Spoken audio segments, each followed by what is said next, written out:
story you are about to see is true. The names have been changed to protect the innocent.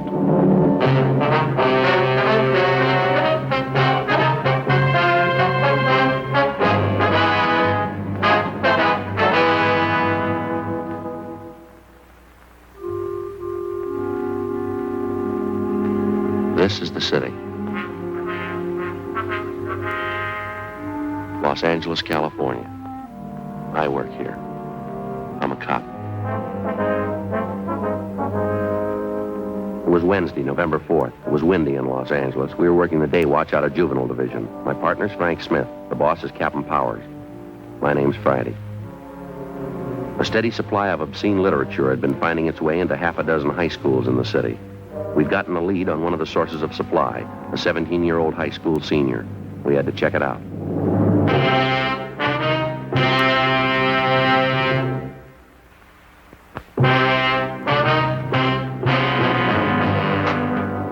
There you are. You can see for yourself. All right, you want to take everything out and lay it on the bench here? You can see what's in there, can't you? My gym stuff, a couple of textbooks. What's that back there in the corner, right-hand side? Where? You know where I mean. Dig it out.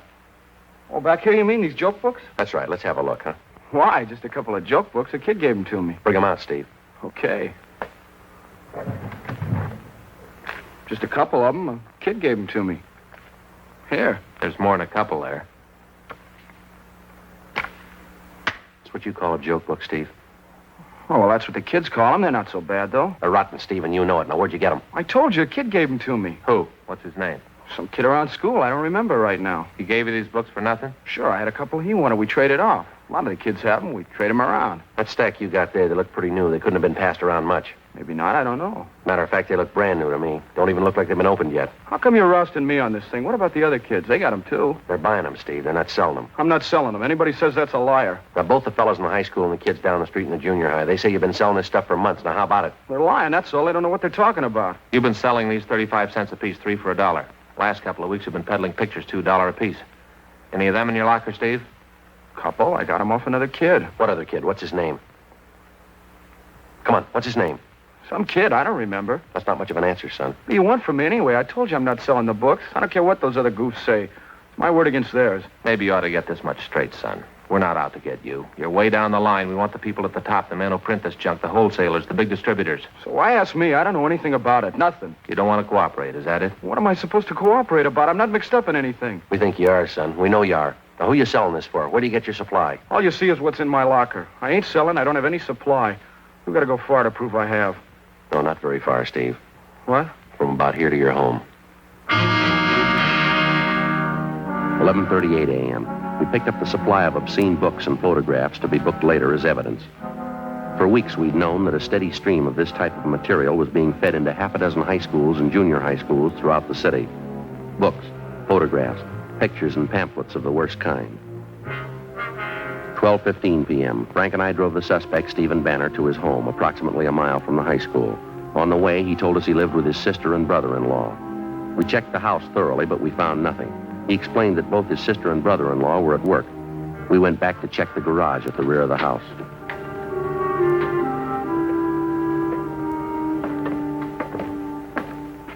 All right, how about it, son? You want to show us where the rest of the stuff is now? What's the use? I guess you'll find it anyway. Right there. Books. Cases of them. Pictures. Filthy. How about it, son? Your sister and brother-in-law know anything about this? No, they don't know anything. All right, you ready to tell us about it? My sister gonna have to find out? I don't know, Steve. It's going to be pretty hard to keep it from her. Yeah, I guess so. Who's the contact, son? Where'd they come from? Charlie Hopkins. Only the books, though. Pictures came from another guy. It's a long story. We got the time, son. Who's this Hopkins? I met him downtown one Sunday. Penny Arcade on Broadway. Me and this other kid were in there, Bud Spencer. Hopkins came up, started to talk to us. All right, go ahead, son. He asked me and Bud if we wanted to sell for him around school. This friend of yours, Bud Spencer, does he sell them too? Yeah. He goes to a different school, though. Well, both of us did pretty good with the books. Sold real fast. The pictures were even better. That's so. Now, you say you didn't get the pictures from Hopkins. It was somebody else? Man by the name of Jack. I don't know his last name. Hopkins put us on to him, gave us an introduction, set up the deal. We got the pictures for 75 cents. Most of the time, they'd bring us $1.50 a piece. Bud and I did pretty good. You know any other fellows working for this Hopkins? Any other kids in school, I mean? No, just Bud and me. That's all I know. Wouldn't be so bad if it was just the books. And lousy Charlie had to go and promote the party routine, get everybody mixed up in that. How do you mean? What's that all about? Charlie stays out at this place on Sepulveda. It's a motel. That's where we always contacted him. Yeah. After a couple of weeks, when we got to know him, he asked me and Bud out to this place. He said he was going to throw a party. Told us to bring our girlfriends along. Turned out we were the only ones at the party. Me and Bud and the girls and Charlie Hopkins. And the party lasted pretty late. I should have been smart enough to figure it out. I wasn't. How old are your girlfriends, yours and Bud's? 17. They're both 17. They've been around, though. There's no use kidding you. They weren't very smart, I can tell you that. None of us were, I guess. Next couple of parties, Charlie had whiskey there. Dumb girls drank right along with him. So did we. Does he still throw these Friday night parties, do you know? Maybe, I don't know. I heard there were a couple after the last one I walked out on. Dumb girls think Charlie's just great. That's how I can't stand the guy. Now, how about the parties that you didn't go to, Steve? Did you get a rundown on them? No. Never fails, does it? What do you mean? The oldest line in the world, and they still go for it. Yeah, what's that? Tell them you're going to get them in the movies. 1:20 p.m. Frank and I took the cases of obscene books and pictures from the garage, loaded them into the back seat of our car, and Stephen Banner directed us to the high school attended by his friend, Bud Spencer. We picked up the Spencer boy and drove him and Banner downtown to Juvenile Division, where we booked them in on 700B, Welfare and Institutions Code, lack of supervision. We drove to the address out on Sepulveda, but the suspect, Charles Hopkins, had moved out 5 days before. No forwarding address. It wasn't a dead end, though. From his registration card, we got the description and license number of his car.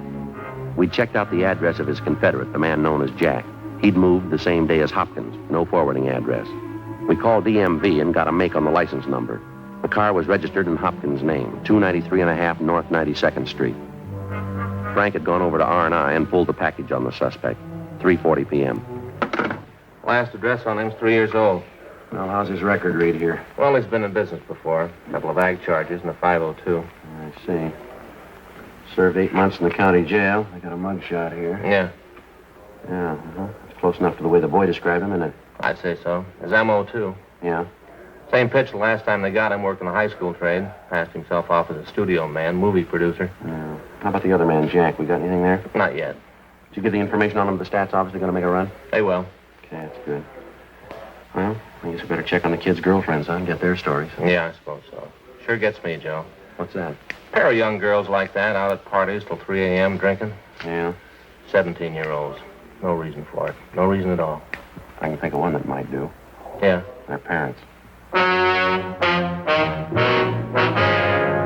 A check of the suspect's address furnished us by DMV and also the information from the R&I package led us nowhere. We had a second interview with Stephen Banner and his friend Bud Spencer. We showed them Hopkins' mugshot and both of them identified it. We got out a broadcast and an APB on him. 4:12 p.m. Together with policewoman Noreen Statesel, Frank and I drove out to interview the 2 teenage girls involved, a Dorothy Ryan and a Laura Osborne. We stopped at the home of the Osborne girl first, but she wasn't there and neither were her parents. An older sister told us that both the mother and father were working and that Laura was at a neighborhood school for models taking her weekly lesson. When's the last time you saw Hopkins? About 10 days. 2 weeks ago. What's this all about, officer? You're looking for Charlie? How's he usually contact you, by phone? Yeah, he usually calls. He called you lately? Well, I don't know. Why are you looking for him? Can't you tell me? Routine investigation, miss. Oh. Well, I'm sorry. I don't know where Charlie is. Why can't you tell me why you want him? We want him. Well, why? Can't you give me a reason? This is one of the reasons, Laura. Would you look at this picture? Charlie took this? That's his business. That's the way his police record reads. I can't believe it. He was nice. He didn't seem that kind. Now, that's one reason we want Hopkins. There's lots of others. You willing to help us now? He said they'd be beautiful, glamorous. They're not. You know where he stays now? No, I'll find out, though. How do you mean? I got a date with him. Supposed to meet him out on Wilshire and La Brea. When's that? 8 o'clock tomorrow night.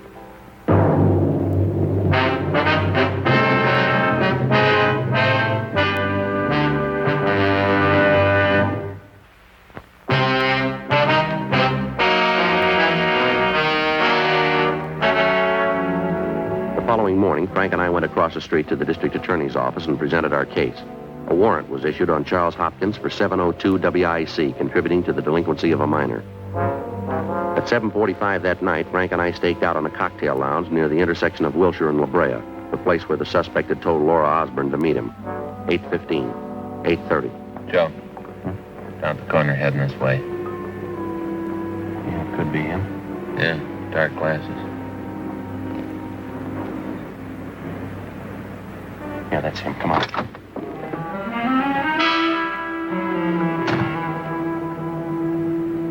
Just a minute, fella. How's that? Police officers. Your name Hopkins? No, that's not my name. Can we see your identification, please? Sure, I have my identification. Why? Can we see it, please? What do you want? Your identification. What for? I haven't done anything. All right, mister, we'll talk about it downtown. Oh, wait a minute. I don't want any trouble. I'll show you. There. See? My driver's license. Take it out of your wallet, will you, please? Certainly. Charles Hopkins. That's an old address, isn't it? Yeah? Haven't had time to change it. Just got back in town. What's the matter, anyway? Where you staying, Hopkins? No place. I just got back in town. I told you that. Not staying any place. No connections at all. Where's your car? Don't have one. Haven't had one for a year. Sold it. Say, would you mind filling me in? What do you want with me, anyway? All right, Hopkins. Let's go over here out of the way for a minute. Okay. Just want to know what's going on, that's all.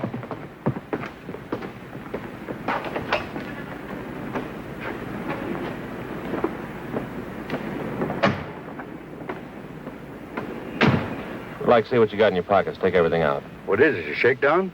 You start with your wallet. All right. Put it on the seat. There, okay. Now your pockets.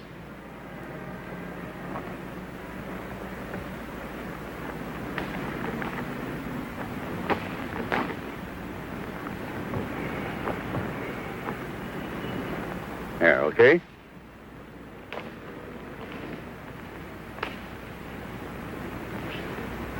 You said you don't have a car. Is that right, Hopkins? No, of course not. I told you that. And what are you doing with this parking ticket?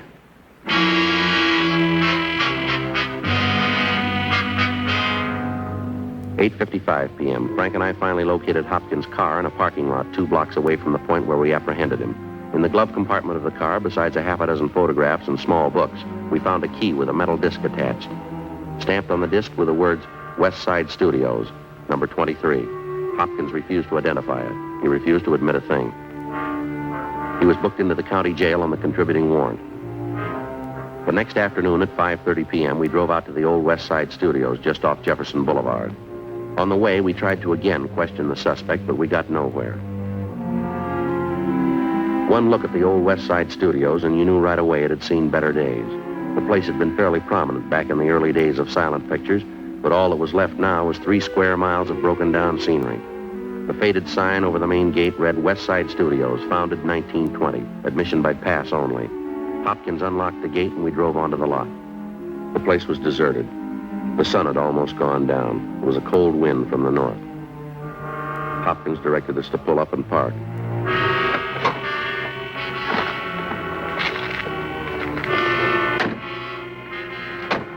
We can go on foot from here. Come on, this way.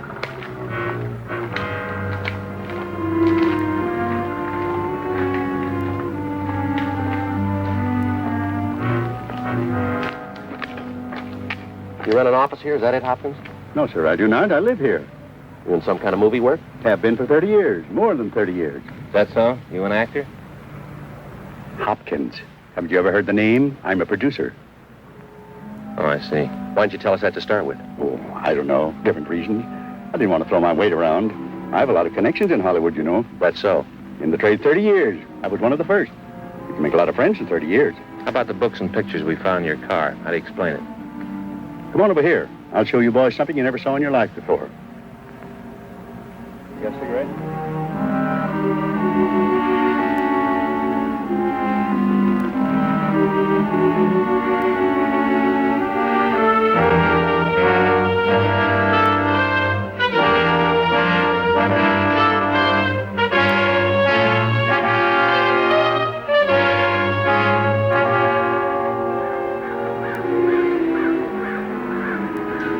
Before I show you this, I'm going to tell you something.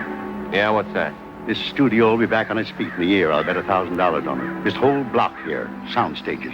I got plans for them in my desk. That's so. You have an interest in this lot, do you? Not exactly. Not right now, anyway. I did have an interest, though. I will again.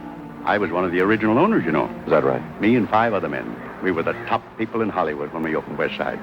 I was a young fellow at the time. We made pictures, mister. Great pictures. Not like today. It's changed. It's all gone now. What have you been doing lately, Hopkins? I mean, what do you do for a living? Different things. I have a few investments, private income. I made money with the West Side. That's when the town was really turning out pictures. I made big money. What are you doing today? I told you, different things.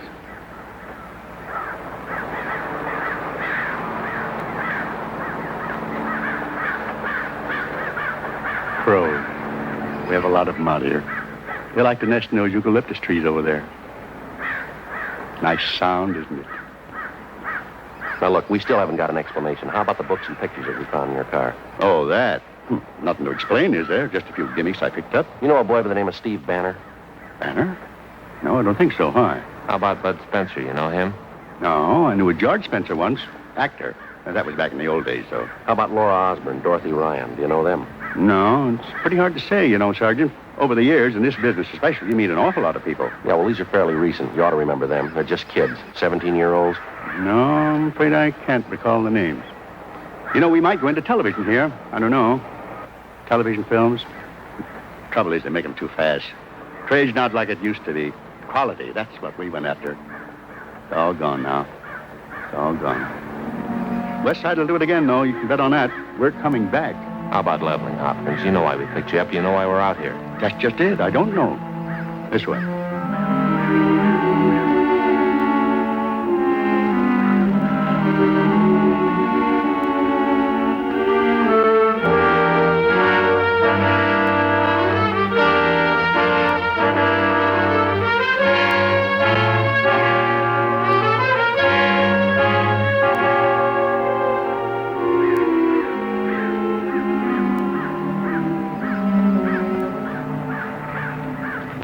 How about it, officer? You remember this one?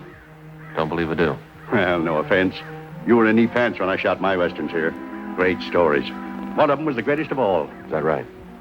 Greatest of them all, Thunder on the Trail. That's what we called it. We shot the big scene for it right on this street. That was almost 30 years ago. Doesn't seem that long, just like yesterday. Yeah? Conway Blackburn was my director for that one. Big Clyde Harrison was the star. Always called him Big Clyde. Didn't look too strong, but he had arms like steel. You know, that man could lift an engine right out of an automobile with his two hands. Powerful. That's so. And how he could handle a horse. Ride like the wind, old Clyde. Never looked better in his life than he did that day. I was there. I know. Is that right? Thunder on the Trail. Shot the final big scene right on this street. Great thrill, officers. One of those things that happens once in a lifetime. Never forget it. Now, this here was the town. See what I mean? Frontier settlement. Rough as they come. It's where the Kelsey gang was hanging out. Real bunch of killers. Just in the picture, I mean. Uh-huh. And single-handed, Big Clyde came into town to take on the leader. That was Tim Kelsey. He'd killed Clyde's brother, and Clyde was out for revenge. He should have been here to see it. It was Saturday night. The town was wide open, going full blast. Over in the Palace Hotel, they were betting 10-1 that Clyde would never make it. And right across the street, there in the Silver Dollar, Kelsey's gang was setting up drinks on the house. They felt that sure of themselves. The town was swarming with people. And I was standing right there with Connie, the director, right behind the camera. Right next to us, we had the orchestra. You know, 3 pieces. We had to have the orchestra to get the actors in the mood. I see. Yes, sir. There it was, all ready to go. 1,000 extras. It was all set. The big scene. Connie gave the sign to the orchestra. That's it, boys. Keep it bright. Connie looked around just to check once more to see that everything was all right. And he picked up the megaphone. All righty, everybody. Places, everybody. All right. Camera. Action. All right, Clyde. There he came, riding into town. Big Clyde. Way up from the end of the street. Came right straight through the town. Past the telegraph office, past the general store, riding straight toward the Silver Dollar. Yeah, a little slower, Clyde. A little slower. That's it. Now head straight for us. Right up to the hitching post there. Good boy, Clyde. Now he dismounts. Tethers his horse, Golden Fury. Now he turns, looks around him, and he starts straight for the swinging doors. Look grim, Clyde. That's it. A little more. Set your jaw. Good. Now, right through the doors. Hit him hard. There he goes. The whole Kelsey gang in there ready to kill him. There's no reaction for a few seconds. And all of a sudden it gets quiet. Dead quiet. Tim Kelsey looks up from the bar. He sees Clyde. All right, now. Throw that lamp. Smash it! Then the fight starts. Tremendous fight. No holds barred. One end of the room to the other. Finally, they crash the swing doors, the two of them. Tim Kelsey, Clyde, wrestling, slugging, kicking, punching each other. Kelsey goes down. Then Clyde. Then Kelsey. Clyde goes down. Then Kelsey. One of the gang standing by over his Palace Hotel. He draws his gun. Look out, Clyde! Fires twice. 3 times. Clyde's hit in the shoulder. Kelsey takes aim to finish him off. Clyde whips out his gun from his holster and fires twice. Once more. Kelsey stops short. Dead. The other man staggers a little bit, doubles up, crumples, falls down the stairs into the dirt. Clyde starts to get up. One of the gang in the saloon takes a beat on him. Clyde whirls and fires. Good boy, Clyde. Good. Now, slowly. Over to your horse. Slowly. That's it. Put your arm around his neck. He nuzzles you a little. Now back in the saddle. Slow. Deliberate. You're wounded. It hurts, Clyde. Now you turn. Look off down the street. You start to soften. You see the schoolmarm, Gladys, your sweetheart. That's it. Warmer. Good. Now you go to her, boy. Go to her. Now, pick her up and put her on Golden Fury with you. That's it. There he goes. Beautiful. Beautiful. The two of them riding toward the hills. Riding off together.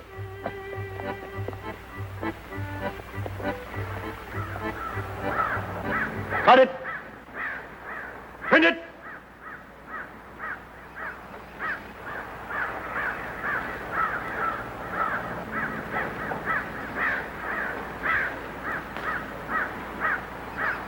That's just the way it was. Yes, sir. I stood here and saw it.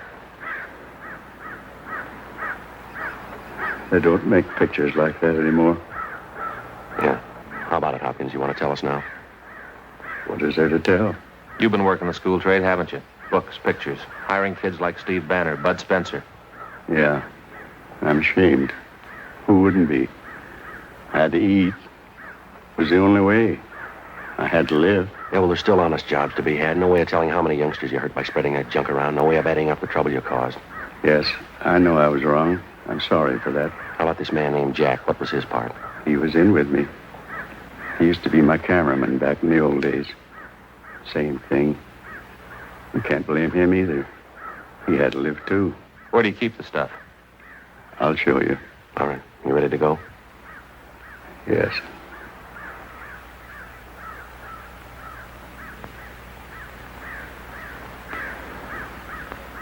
Kind of a long walk. Would you like to read the trade papers on the way?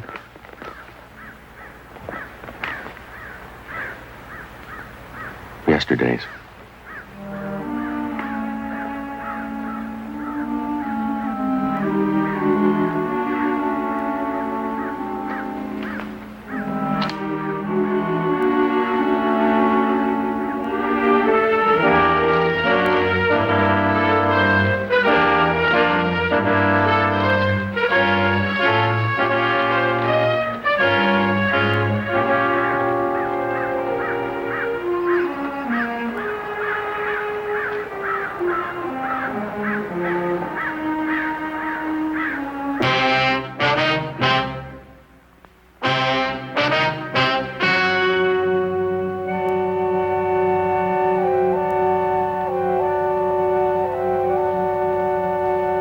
On January 29th, trial was held in Division 87, Municipal Court, City and County of Los Angeles, State of California.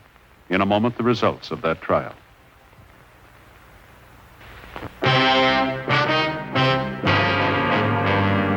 The suspect was tried and convicted of violation of Section 311 of the California Penal Code, manufacturing and distributing obscene literature. His accomplice, Jack Lavery, was apprehended and tried and convicted of the same charges.